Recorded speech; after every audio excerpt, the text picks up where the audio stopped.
Di perjalanan hari ini kami akhirnya mengambil keputusan terbesar untuk jadi urutan terakhir dalam rombongan. Walau hati terasa berat dan memiliki konsekuensi yang lumayan besar, tapi hal ini harus banget gue ambil, supaya perjalanan ini bisa tetap lancar hingga nanti usai di Jakarta. Inilah cerita perjalanan mencoba jadi anak touring dengan motoran jauh dari Jakarta ke Sabang PP episode 7.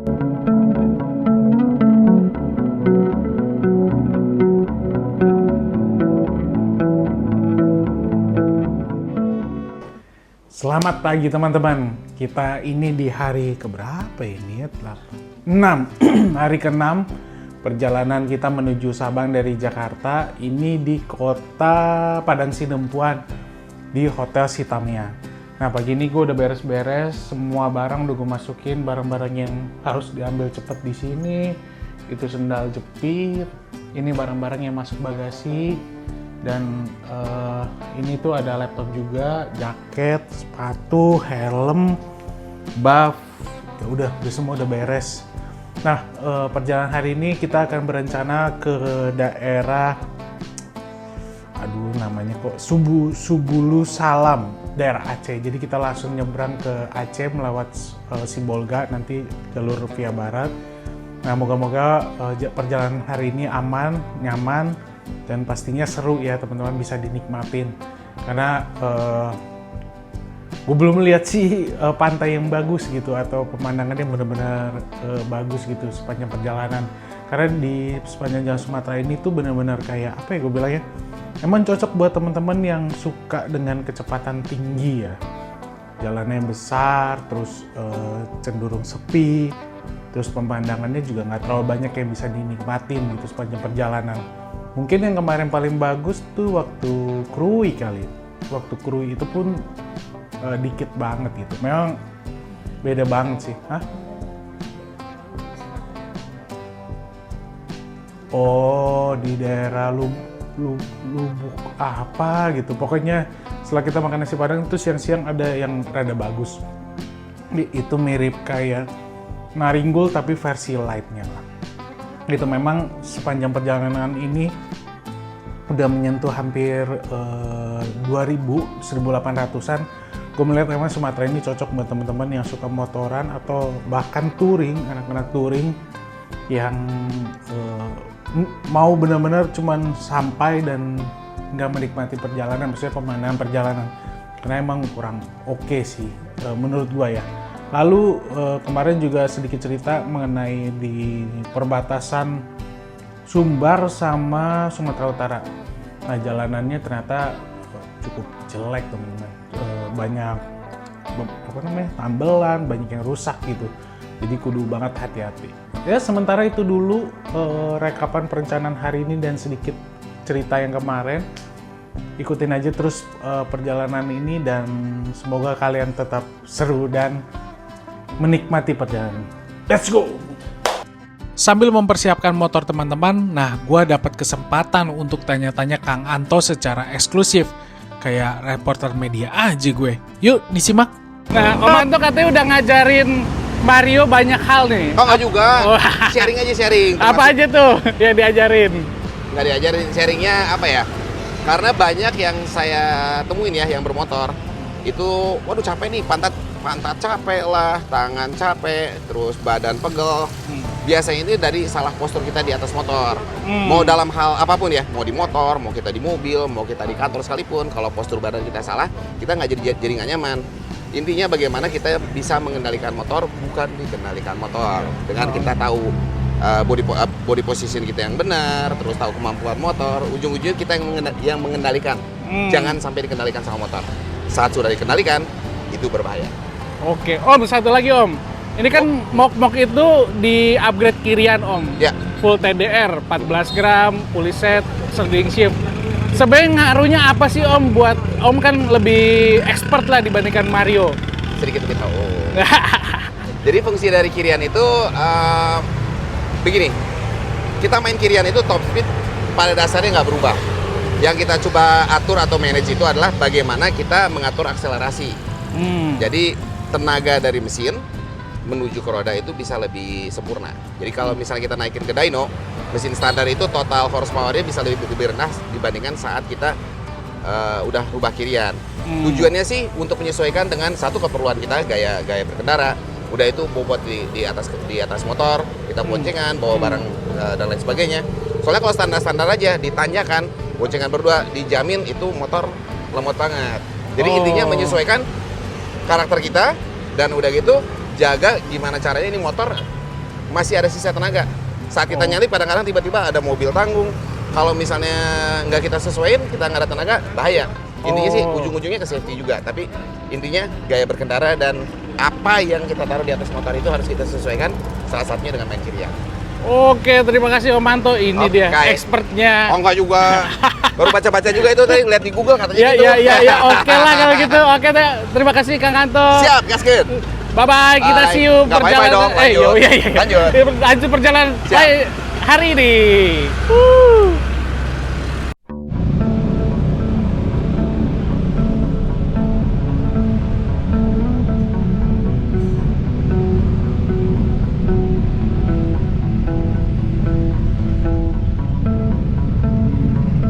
Setelah perbincangan tadi, di akhir interview sebenarnya gue ada minta untuk mundur dari nomor urut 2 menjadi nomor urut terakhir dalam rombongan. Hal ini pun membuat Kang Anto sangat kaget dan beliau sempat melarang serta menasehati gue. Karena di urutan terakhir itu hanya khusus untuk pengendara yang punya skill motor paling baik dalam rombongan.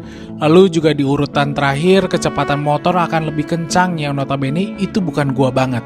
Tapi gue sendiri punya pertimbangan tersendiri karena gue nggak mau mengganggu pace rombongan yang diakibatkan keraguan-raguan gue ketika menyalip dan juga dalam menempel motor di depan. Ya walaupun rem udah full upgrade TDR RPD dan teruji beberapa kali rem dadakan, tetap aja rasa deg-degan serta was-was selalu menghantui gue sepanjang perjalanan.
Rencana rute perjalanan hari ini ada sedikit perubahan dari yang sebelumnya gue bilang mengarah ke Pulau Samosir, tapi ternyata kita langsung gaspol ke Subulus Salam. Kota Subulus Salam terletak di Provinsi Aceh, dan daerahnya merupakan daerah yang langsung berbatasan dengan Sumatera Utara. Total jarak tempuh dari Padang Sidempuan sekitar 300 km, yang dapat ditempuh 8-9 jam perjalanan jika melewati Simbolga. Hari ini pun perjalanan dimulai dengan cuaca gelap dan beberapa kali kita diguyur hujan sepanjang jalanan. Hujannya tuh nggak terlalu deras, tapi cukup awet, jadinya bikin jaket dan celana basah juga sih. Nyebelin nih hujan yang kayak gini. Mau berhenti buat neduh nanggung, mau pakai jas hujan juga nanggung gitu. Jadi serba salah.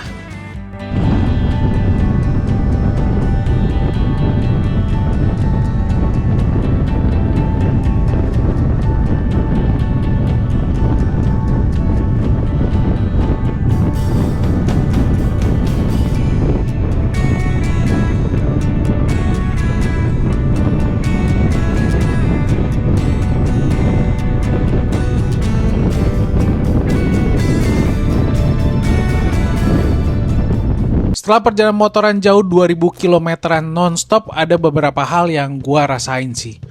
Pertama pastinya capek ya, karena terakhir waktu gua motoran ke Sumba hingga Flores, nggak setiap hari motoran, kecuali pas perjalanan pulangnya. Ini capeknya lumayan berasa juga, selain karena tiap hari motoran terus, juga karena banyak beradaptasi dengan rombongan yang buat gua itu nggak mudah. Kedua, cukup merasa bosen karena nggak ada pemandangan yang bener-bener bikin gue terbelalak matanya. Sepanjang jalanan ini banyak didominasi hutan sawit dan ada sih beberapa garis pantai, tapi itu pun yang enak buat dinikmatin hanya sewaktu di Lampung dan Sumatera Barat. Ini menurut gue ya. Ketiga, terlepas capek dan bosan, tapi ini motoran teraman menurut gue. Maksud aman ini adalah karena kalau terjadi trouble baik dengan orang jahat maupun mesin motor, ada teman-teman yang bisa menolong sepanjang perjalanan.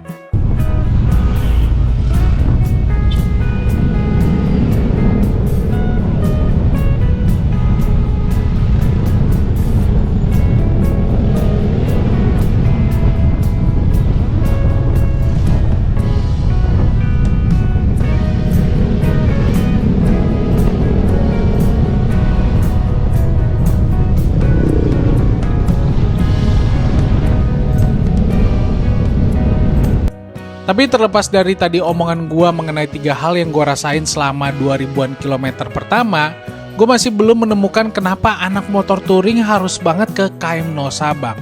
Sejauh ini yang paling masuk akal sama gue adalah perjalanan ini menjadi momen menguji diri dan bisa juga menguji motor kesayangannya.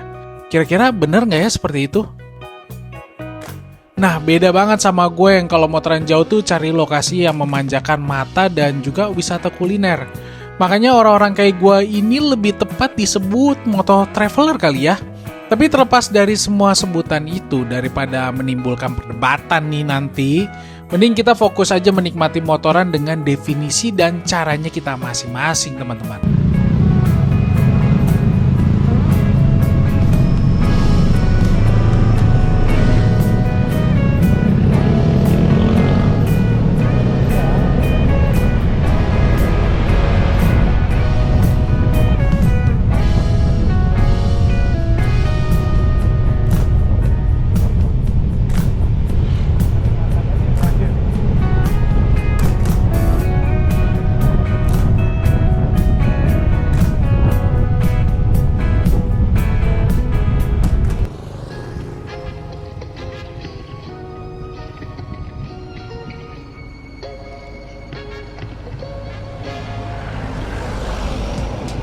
Kita udah sampai di Sibolga, teman-teman. Ini baru saja ngelewatin pusat kotanya. Sekarang kita masih berjalan ke arah Subulu Salam. Kurang lebih kayak gitu. Ini depan Rahmi Hotel. Kita lagi berhenti untuk ngeliatin suasananya pinggir pantai. Ini sih teman-teman lagi pada ngedrone.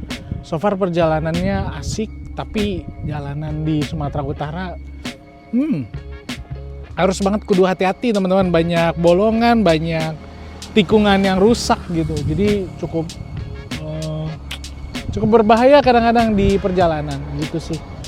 Ini kita mau istirahat dulu sembari rehat punggung sama pundak sebenarnya. Oke. Nanti lanjutin perjalanannya ya, jangan kemana-mana dulu.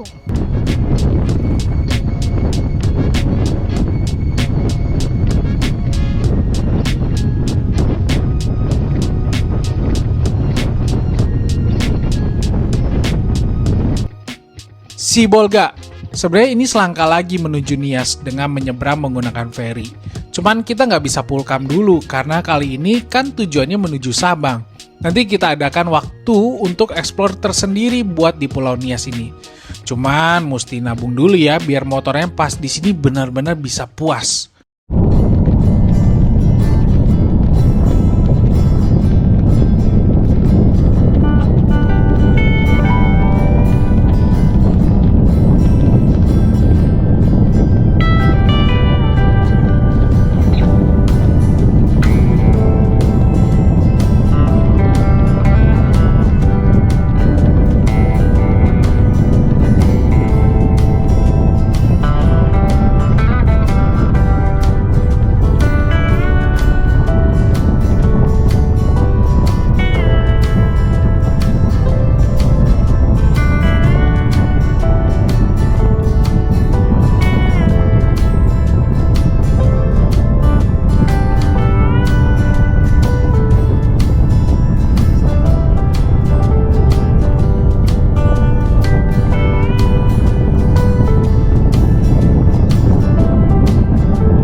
Awan mendung sepanjang hari ini nggak usai-usai. Sampai-sampai hawa selama perjalanan ini benar-benar terasa dingin. Di beberapa lokasi pun kita sempat kehujanan dalam intensitas tinggi, yang membuat kita harus berhenti sebentar untuk menggunakan jas hujan. Oh iya, gue jadi sedikit teringat sewaktu di awal perjalanan. Jadi waktu itu gue sudah mempertimbangkan untuk gak bawa jas hujan. Karena gue mikirnya, Pulau Jawa aja lagi panas-panasnya. Masa Sumatera ntar hujan? Ternyata total 6 harian kita terus kena hujan. Untung aja sih gue berubah pikiran sebelum berangkat waktu itu. BTW karena di awal sudah minta jadi urutan terakhir, makanya ini kita sudah dalam posisi sendiri atau ketinggalan rombongan. Kita sih di sini nggak berusaha ngejar rombongan, walau hati dan pikiran rada overthinking dengan segala cerita ngerinya jalur Sumatera. Tapi nggak apa-apa, ini sudah menjadi konsekuensi atas keputusan yang tadi gue ambil di pagi hari.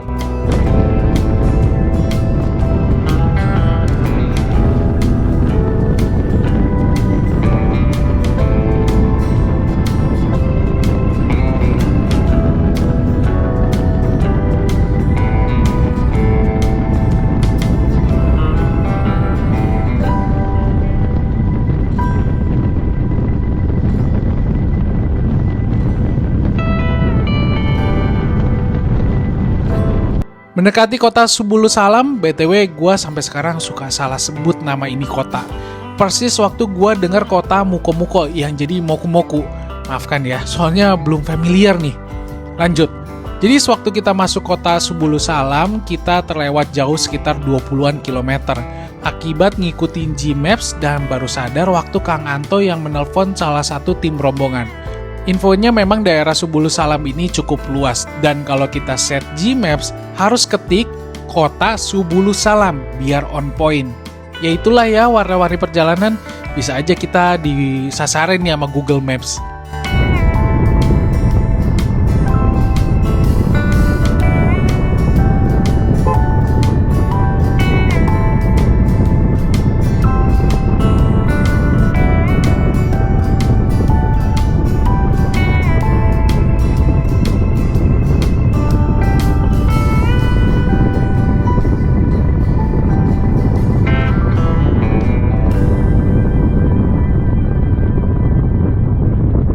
Perjalanan ke Sabang ini benar-benar melelahkan teman-teman. Buat gua seorang moto traveler, ini kayaknya bukan gua sih sebenarnya. Gua nggak tahu kenapa orang-orang pengen banget touring ke Sabang. Tapi buat gua kayaknya ini sebuah hal yang sia-sia kali ya. Karena gua lelah banget sih sepanjang perjalanan. Walaupun dalam rombongannya teman-teman yang baik, suportif. Tapi buat gua kayak, lo pernah nggak sih pakai baju yang bagus tapi di badan lu tuh nggak cocok gitu, atau di looks di kamera atau di cermin nggak cocok? Itu seperti itulah gue merasakannya gitu. Ini motoran jauh juga gitu, tapi entah kenapa ini kayak melelahkan banget, nggak semenyenangkan dulu waktu gue ke Nusa Tenggara. Sampai saat ini sih gue belum tahu kenapa, walaupun perjalanannya dibilang panjang juga enggak. Dari Padang Sidempuan ke Sulubu Salam paling cuma 300 km. Tapi entah kenapa gue kayak burn out banget. Padahal ini baru hari ke-5, hari ke-6 perjalanan. Mungkin besok udah nyampe Aceh. Ya kita lihat lah ya besok seperti apa perjalanannya. Tapi hari ini buat gue kayak, ini kayak jauh dari ekspektasi gue sewaktu perjalanan di awal yang gue kira bakal menyenangkan. Ya gue harap besok kita bisa dapat perjalanan menyenangkan ke Banda Aceh atau ke Melabo. Semoga besok kita menemukan tempat-tempat yang bagus, tempat-tempat yang indah, dan pastinya mendapatkan pengalaman yang menyenangkan. Sementara gitu aja dulu teman-teman, gue mau tidur, gue mau istirahat, gue mau kosongkan pikiran gue mau kembali lagi menjadi orang yang semangat besok. Mudah-mudahan semangat itu datang ya. See you. Maafkan kalau gue berkeluh kesah ke kalian ya, tapi memang perjalanan ini sangat berat buat kami berdua. Hope we can back much better tomorrow.